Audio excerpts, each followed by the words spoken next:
Bonjour à toutes et à tous, on est le 6 février 2026 et aujourd'hui le monde nous offre un visage plein de contrastes, vraiment. C'est une journée où s'entrechoquent de grands espoirs de paix et des réalités, disons-le, beaucoup plus sombres. On va décrypter ensemble cet instantané mondial. Alors, d'un côté, il y a la fête. Tous les regards sont tournés vers l'Italie et plus précisément vers Milan. Ce soir, c'est la cérémonie d'ouverture des 25e Jeux olympiques d'hiver. Et le thème choisi est un mot magnifique et puissant, harmonia, l'harmonie. Mais voilà, de l'autre côté, pendant que les projecteurs s'allument à Milan, une ombre immense vient de s'étendre sur le monde.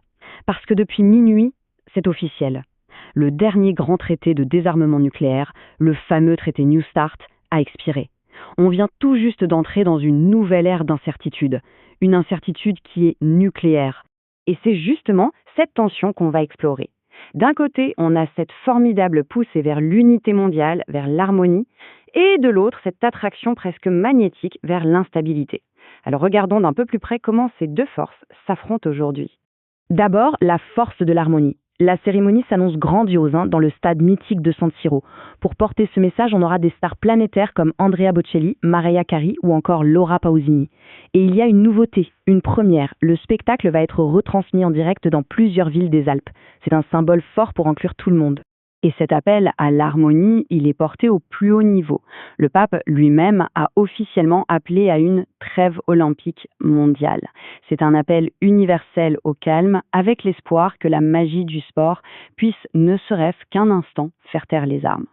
Bon, maintenant passons à l'autre force, celle qui nous tire vers l'incertitude. Et on va commencer par ce qui est sans doute le changement géopolitique le plus important de ces derniers jours. Alors, c'est quoi exactement ce traité New Start ? Eh bien, pour faire simple, c'était le dernier garde-fou, le tout dernier accord qui mettait un plafond sur les arsenaux nucléaires les plus dévastateurs de la planète, ceux de Washington et de Moscou. Et depuis hier, ce garde-fou, il n'existe tout simplement plus. La conséquence, elle est directe. Et franchement, elle donne le vertige. Pour la première fois depuis des dizaines d'années, il n'y a plus aucune limite, plus aucun cadre, plus aucune inspection mutuelle entre les deux plus grandes puissances nucléaires. C'est un véritable saut dans l'inconnu. Mais alors, pourquoi ne pas signer un nouvel accord ? Eh bien, tout est là. C'est le blocage total.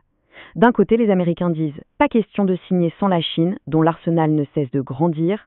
De l'autre, la Russie répond « d'accord, mais dans ce cas, il faut aussi compter les arsenaux de la France et du Royaume-Uni ». Bref, c'est un dialogue de sourds qui paralyse absolument tout. Et évidemment, cette tension au sommet, elle a des conséquences très concrètes sur le terrain. En Ukraine, la guerre continue avec une frappe hypersonique russe sur Lviv. À Gaza, la situation humanitaire est toujours catastrophique. Le bilan ne cesse de s'alourdir. Et en même temps, une autre crise, climatique cette fois, frappe le Mozambique avec de terribles inondations. Le monde souffre, vraiment, sur plusieurs fronts. Mais attention, face à cette instabilité, il y a des choses qui bougent en coulisses. Intéressons-nous un peu à cette tentative parfois surprenante de faire baisser la tension. Et là, on a peut-être la nouvelle la plus inattendue de la journée.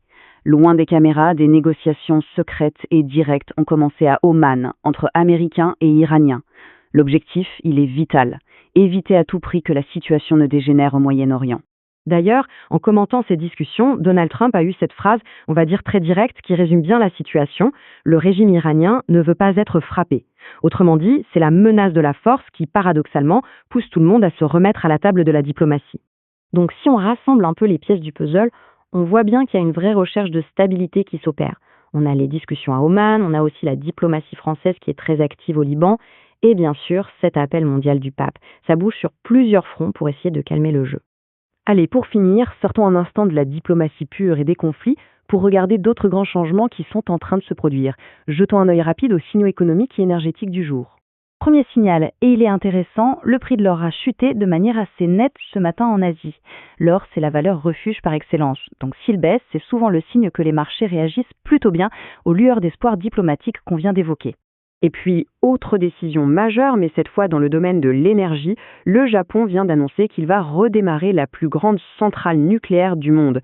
Face à un marché de l'énergie mondial très instable, c'est une décision purement stratégique pour assurer sa propre sécurité. Et voilà, on revient à notre point de départ. D'un côté, cet appel à l'harmonie des Jeux Olympiques. De l'autre, cette immense incertitude d'un monde sans garde-fou nucléaire. Finalement, cette journée du 6 février 2026 nous laisse avec une question fondamentale. Entre ces deux forces si puissantes, laquelle est vraiment en train de dessiner notre avenir ? La réponse s'écrit un peu plus chaque jour.